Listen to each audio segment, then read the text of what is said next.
Salut à tous, c'est Lunaris. Aujourd'hui, le test de la Yamaha Virago 535 de 1994. Allez, c'est parti.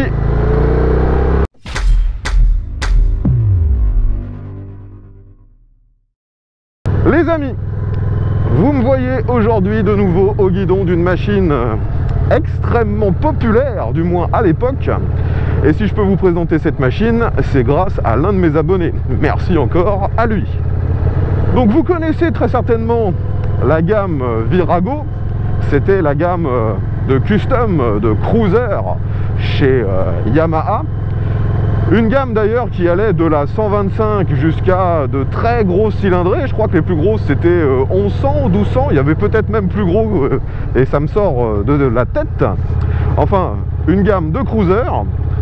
Et à l'époque, du moins à la fin des années 80, ils ont sorti cette milieu de gamme, un 535. Mais vous voyez qu'esthétiquement, ça reprend tous les codes de ce qu'on est en droit d'attendre d'un cruiser. C'est une machine assez basse, hyper chromée. Elle est très très jolie. C'est d'ailleurs pour moi un des cruisers japonais les plus réussis. Et cette machine, donc vous l'aurez compris, était destinée aux gens qui n'étaient pas forcément très fortunés, aux débutants, avec cette moyenne cylindrée, donc un 535 cm3. Donc ce moteur reprend les codes esthétiques de la plupart des cruisers américains. Donc on a un bicylindre en V. Celui-ci fait bien sûr 535 cm3. C'est un moteur à refroidissement par air, d'où la présence d'énormes ailettes pour le refroidissement. Et celui-ci développe 42 chevaux, ce qui peut sembler modeste, mais finalement quand on compare à la cylindrée dans cette catégorie de cruiser custom, c'est plutôt pas mal. Car il y a beaucoup de machines avec des très fortes cylindrées qui finalement n'avaient pas beaucoup de puissance. Après par contre bien sûr avec cette machine de cylindrée modeste, la valeur de couple n'est pas gargantuesque. C'est d'ailleurs ce que certains reprochaient à l'époque à cette moto. Mais je pense que de toute façon les clients étaient au courant dès l'achat. On va pas avoir un couple de 1000 cm3 avec un 500. C'est physiquement impossible. Donc comme j'ai déjà pu le dire à plusieurs reprises, cette machine est dans la catégorie des custom. Et pourquoi on appelle ça custom? Simplement parce que ce sont des motos qui se personnalisent très très facilement. D'ailleurs, celle que je vous présente aujourd'hui est quand même un peu modifiée. Et si j'ai accepté de la tester néanmoins, c'est parce que ces motos sont tellement plébiscitées par les préparateurs qu'en trouver une totalement d'origine, c'est vraiment extrêmement compliqué. Donc aujourd'hui, les modifications apportées sur ce modèle sont déjà au niveau du guidon. On a un guidon beaucoup plus grand que d'origine et qui n'a pas du tout la même forme. Normalement, c'est un guidon qui monte un peu plus haut, presque style corne de vache. On a aussi une modification au niveau de la selle. Normalement, c'est deux selles, une pour le conducteur, une pour le passager. Là, ça a été remplacé par une seule selle qui fait les deux. Et ensuite, tout ce qui est clignotant, ça a été remplacé par des modèles, vous voyez, beaucoup plus petits à LED. C'est esthétiquement bien plus harmonieux avec la machine. Et personnellement, je trouve que c'est un choix judicieux. Car ceux d'origine étaient quand même très gros et ceux d'origine étaient chromés. Par contre là ils sont plus discrets, ils sont noirs. Dernière modification, le support de plaque a été on va dire supprimé et remplacé par un modèle extrêmement court, mais de nouveau ça a été fait avec goût, ça s'intègre bien avec le reste de la machine. Bon, concernant la position de conduite, on retrouve bien sûr une position typée custom. Donc on a les jambes un peu vers l'avant, le guidon est très large. On est plutôt bien sur cette machine parce que c'est une moto assez petite finalement dans sa catégorie. Elle est aussi relativement légère. Elle a un poids tout plein fait de 195 kg. Ça peut sembler élevé sur nos standards actuels, mais finalement c'est pas si gros. Et vous voyez que la machine est très très basse de selle. Moi, avec mon pauvre 1m70 m, j'ai les deux pieds parfaitement à plat avec cette moto. Ça c'est vraiment une caractéristique que j'adore sur ce type de machine. On se sent à l'aise tout de suite. Elle n'est pas du tout difficile. La position permet bien sûr, si nécessaire, de prendre les infos autour de nous. Et les rétros ont également été remplacés. Vous voyez que là maintenant ils sont en bout de guidon et vers le bas, ce qui les rend quasiment inutilisables car mes bras passent juste au-dessus. Si je veux vérifier ce qui se passe derrière moi, je suis obligé de bouger mon bras et là je vois les véhicules. D'origine, bien sûr, on avait des rétros normaux qui partaient vers le haut. Un des points qui a fait que j'ai accepté de tester cette machine, c'est qu'elle a encore l'échappement d'origine. Vous voyez qu'il s'agit de deux tubes chromés sur le côté droit. Ils sont super jolis. Je sais qu'au fil des années, cette machine a eu des échappements légèrement différents. Là, vous voyez que ce sont des échappements officiels, hein. Ils sont siglés de chez Yamaha. La sonorité est relativement tranquille, mais on a cette sonorité typique d'un bicylindre en V. On n'a pas l'impression d'avoir une machine qui usurperait le terme cruiser. Là, on s'y croirait. On a l'impression d'être vraiment sur un gros cruiser à l'américaine, même si finalement c'est une moyenne cylindrée japonaise.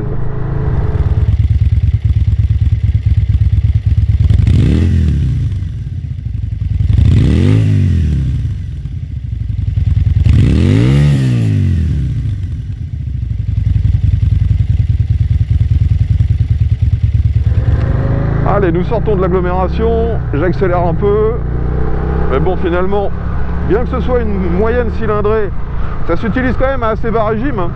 Alors sur ce modèle, il n'y a pas de compte tour, je pourrais pas vous dire exactement à quel régime je suis, mais vous voyez que je change mes rapports assez fréquemment. Sur cette moto, on a d'ailleurs une boîte à 5 rapports, et la sonorité, les relances sont tout à fait convenables, tant qu'on reste bien sûr à vitesse légale. Bon, vu la catégorie de machine, vous vous doutez que d'origine, il n'y a pas de protection. Là, je me déplace, vous voyez, à peine 60 km/h. J'ai déjà quand même beaucoup d'air qui arrive sur moi, même si j'ai connu pire. Vu que la moto est basse, on n'a pas non plus énormément d'air. On n'est pas sur un trail non plus, hein.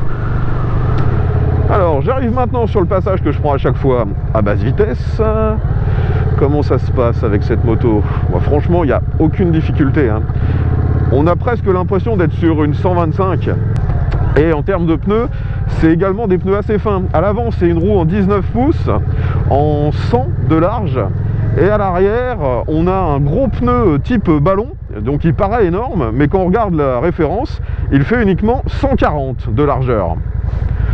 Bon les amis, vous reconnaissez l'endroit, on est là bien sûr pour tester l'accélération. Je rappelle que cette machine délivre 42 chevaux pour 195 kg. Il n'y a bien sûr pas d'ABS, pas d'électronique, il n'y a rien du tout, c'est une machine à l'ancienne. Allez, c'est parti, let's go.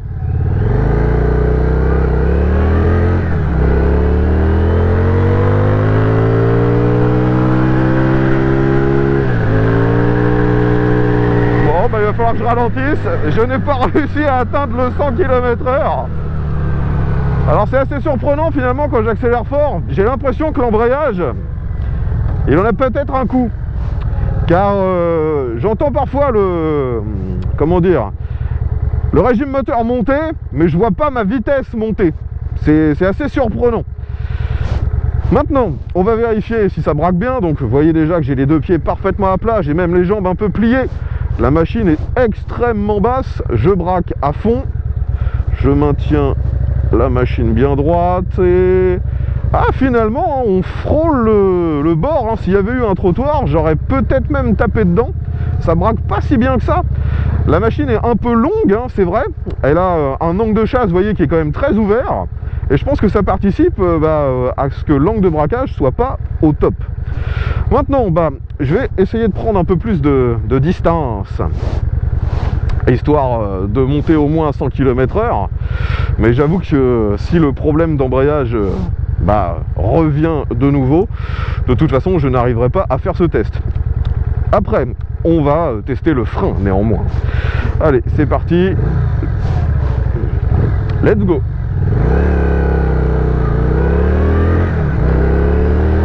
J'essaie de rester sur les bas régimes pour éviter le patinage. 80, 90 et 100. Maintenant je freine de l'arrière, ça freine assez peu. Frein avant, Alors le frein avant, c'est une blague. Il freine vraiment pas beaucoup. Finalement, ça me fait beaucoup penser aux autres Yamaha de cette époque qui avaient des freins assez dégueulasses, il faut l'avouer. Je vous invite à revoir le test de la première VMAX 1200 que j'avais testé, qui avait des freins ridicules par rapport au gabarit et au poids, enfin même la performance de la moto. Bah là, même si c'est une machine qui n'est pas très performante, les freins sont un peu du même genre. On a un seul disque à l'avant, monopiston, ça freine vraiment pas terrible. En plus, la sensation lorsqu'on tire sur le levier n'est pas dingue non plus. Le levier n'est pas réglable en écartement, ni pour l'embrayage d'ailleurs, hein. Donc le freinage n'est pas là pour vous rassurer. En plus, à l'arrière, c'est un frein à tambour. Par contre, ce qui est génial avec ce frein à tambour, c'est qu'il est intégralement chromé. Donc ça, pour l'esthétique, c'est vraiment sympa. Bon, finalement, en roulant normalement, je n'ai plus ce problème que j'ai eu tout à l'heure d'embrayage. Peut-être que c'était un problème passager. De toute façon, personne n'a jamais acheté une Virago 535 pour ses performances. Allez, de nouveau un petit freinage. Frein arrière, ça freine un peu. Frein avant, bah ça freine beaucoup mieux, mais la sensibilité, mon Dieu. On a l'impression au début du freinage qu'on ne s'arrêtera pas. Alors, maintenant au niveau des commodos, c'est relativement classique. On a des commodos à gauche qui servent bien sûr pour l'éclairage. On a un appel de phare. Vous avez le klaxon. Sur la droite, démarreur coupe-circuit, ainsi que le bouton pour allumer les feux. Et vous avez une particularité, en bas à droite, vous avez un bouton pour la réserve de carburant. Car, comme sur un VMAX de la même époque, eh bien, en fait, c'est électrique pour passer en réserve. Vous n'avez pas un robinet que vous devriez utiliser manuellement. D'ailleurs, la particularité, c'est que le réservoir que vous voyez à la position normale fait 11 litres, je crois. Et ensuite, vous avez la réserve de carburant qui, elle, est sous la selle. Et lorsque vous appuyez sur le bouton, justement, vous demandez à ce que cette réserve soit mise en action. Au niveau du compteur, c'est extrêmement simple, on dira même que c'est minimaliste. Vous voyez devant moi, il y a juste un cadran chromé pour nous indiquer notre vitesse. On a bien sûr l'odomètre et un trip à rouleau. En dessous, quelques voyants de base et c'est tout. Il n'y a absolument rien d'autre. On n'a même pas de contour. Alors, est-ce que ce bicylindre en V est souple? Ce qui serait extrêmement rare vu que cette mécanique, enfin cette architecture n'est pas réputée pour sa souplesse. Donc là je suis en troisième et ça reprend quand même. Alors, je peux pas faire un test très précis vu que j'ai pas de contour. Je dirais que comparé aux autres bicylindres en V, c'est assez conforme. Et la sonorité, vous voyez, quand je réaccélère un peu, c'est vraiment sympa, même avec les échappements d'origine. Vu que les freins sont pas terribles sur cette machine, je reroule un peu, je dirais, à l'ancienne. J'utilise beaucoup le frein moteur.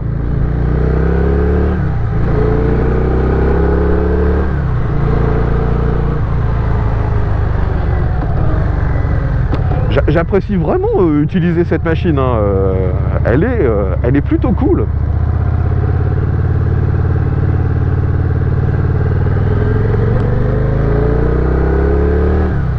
On a la bonne sonorité qui va bien, sans forcément aller très vite. On a quelques vibrations, même si bien sûr on est très très loin d'une Harley Davidson. Là je vais faire un test de reprise, donc j'accélère à fond. Et ça reprend pas trop mal. Et de nouveau j'ai plus le problème que j'ai pu avoir tout à l'heure sur le 0 à 100. Maintenant on va ralentir pour prendre un petit dodan. Les cruisers sont pas réputés pour leur confort. Voyons ce que ça donne. Alors c'est plutôt ferme. À l'avant on a une fourche classique qui bien sûr n'est pas réglable. À l'arrière on a un amortisseur de chaque côté. Ils sont réglables en précharge. Et actuellement c'est réglé un peu ferme. Quand je descends du dodan, c'est un peu raide, sans être tape-cul non plus. C'est plutôt bon. Là je suis à 35. Ouais franchement ça passe. Par contre, je pense que si vous roulez avec un passager, pour le passager, ça peut devenir assez désagréable. C'est un peu sec quand même à l'arrière. Allez, nous arrivons maintenant dans une succession de virages. Voyons ce que ça donne. Même si, bien sûr, c'est pas une moto de sport, hein, c'est pas conçu pour ça.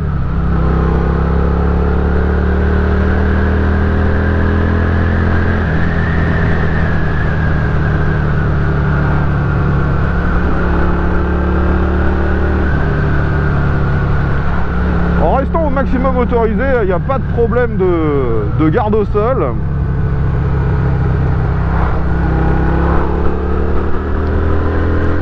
Vu que la roue est quand même loin devant nous, hein, on a un peu une géométrie de chopper, et ben c'est plutôt stable.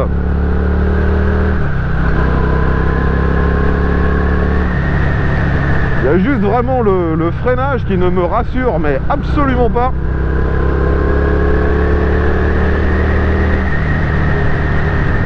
De nouveau un petit rond-point, ça se balance assez facilement. De nouveau on a vraiment l'impression d'être sur une 125 quand on est à très faible vitesse comme ça. Les 125 de ce genre sont quand même souvent un peu lourdes. Bah là la machine n'est pas beaucoup plus lourde qu'une 125 de ce genre. Et c'est vraiment ce que j'apprécie.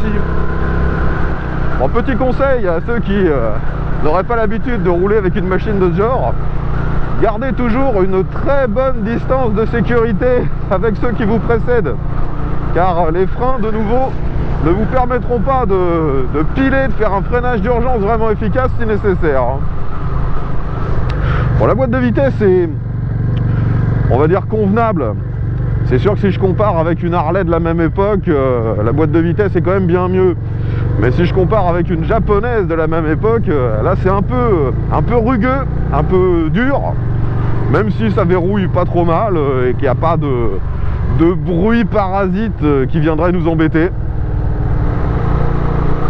Ce que j'aime aussi avec cette machine, c'est que finalement on a vraiment un comportement de cruiser, et donc ça n'incite pas du tout à essayer de rouler fort, de faire des dépassements brutaux, ce genre de choses. Ça s'utilise à la cool. Et vu que cette machine n'est pas très puissante, elle est compatible avec le permis A2.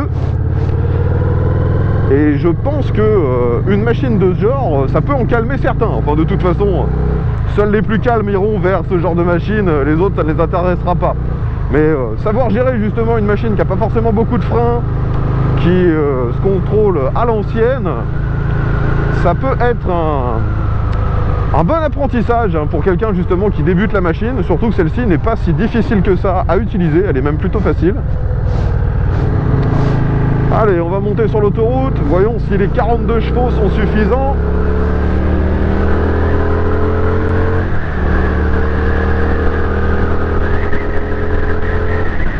Donc je me retrouve très vite en 5e, là je suis à 100 km/h et le vent devient déjà un problème.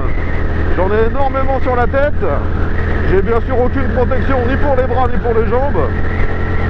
Et arrivé à 110, il y a pas mal de vibrations qui commencent à remonter dans les repose-pieds.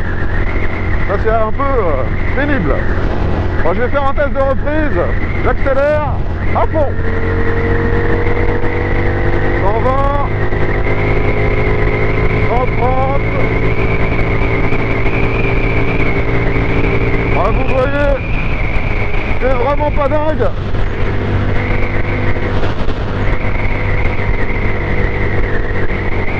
On sent bien que cette moto a été conçue justement pour avoir un comportement de cruiser et de donner le meilleur d'elle-même à bas régime. L'autoroute l'oblige à monter un peu dans les tours et finalement, bien qu'elle est suffisamment efficace pour le faire, c'est beaucoup moins agréable.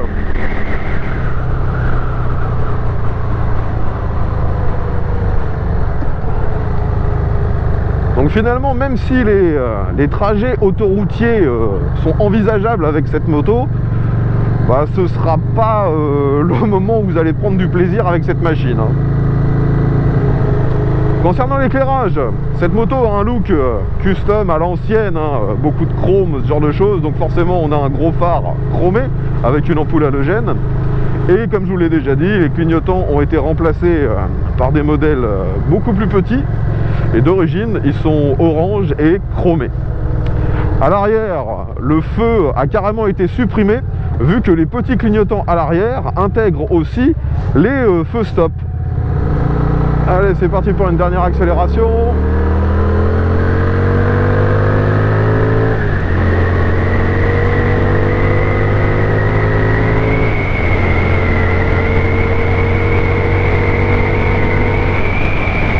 Donc vous voyez, quand on veut prendre un peu de vitesse, il n'y a pas de problème, la machine le fait.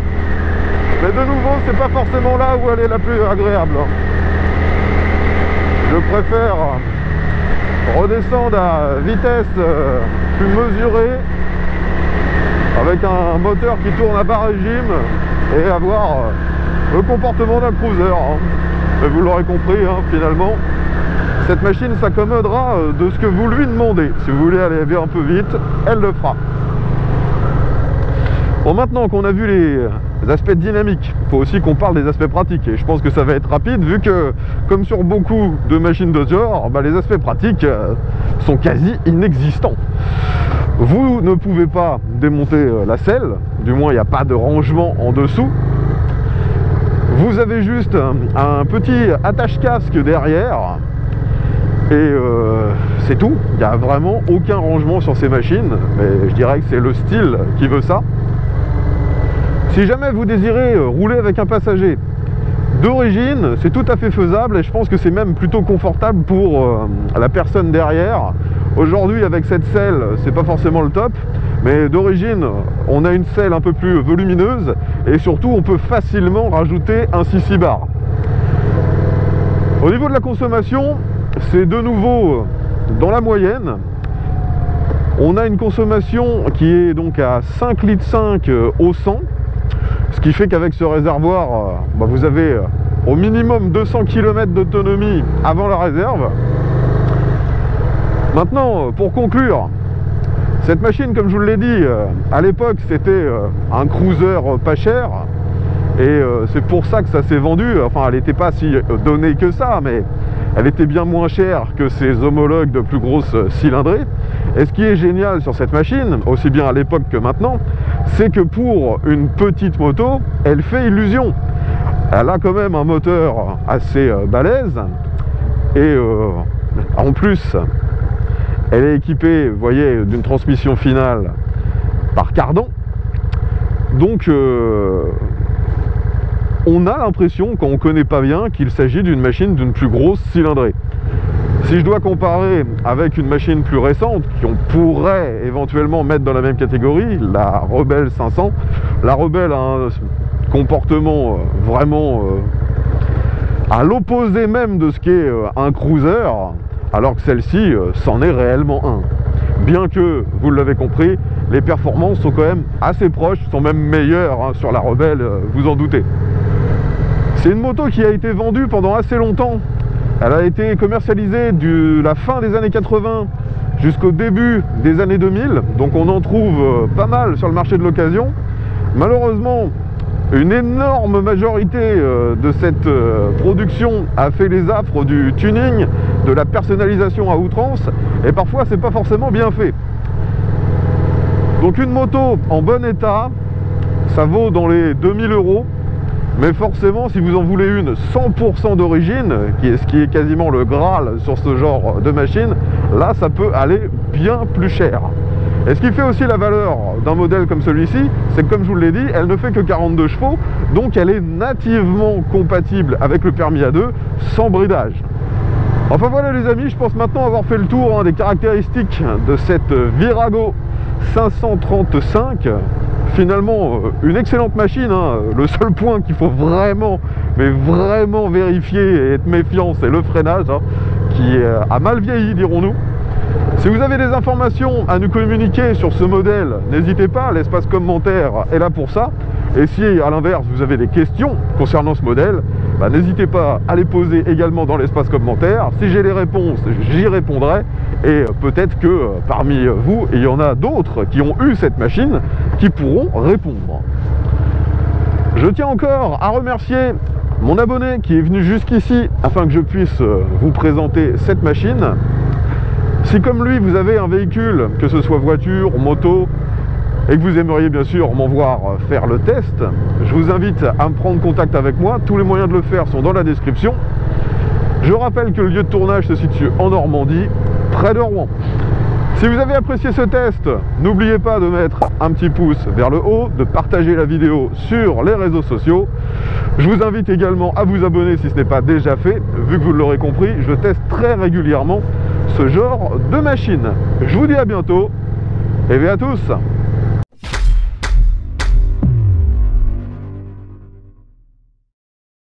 Je suis un peu dépité qu'actuellement il n'y ait quasiment plus de motos de ce genre. Du moins sur les marques japonaises, il n'y a plus rien. La seule machine qui pourrait être considérée comme dans la même catégorie que celle-ci, il s'agit d'une coréenne, la Yozung Bobber 300, qui elle aussi est motorisée par un bicylindre en V.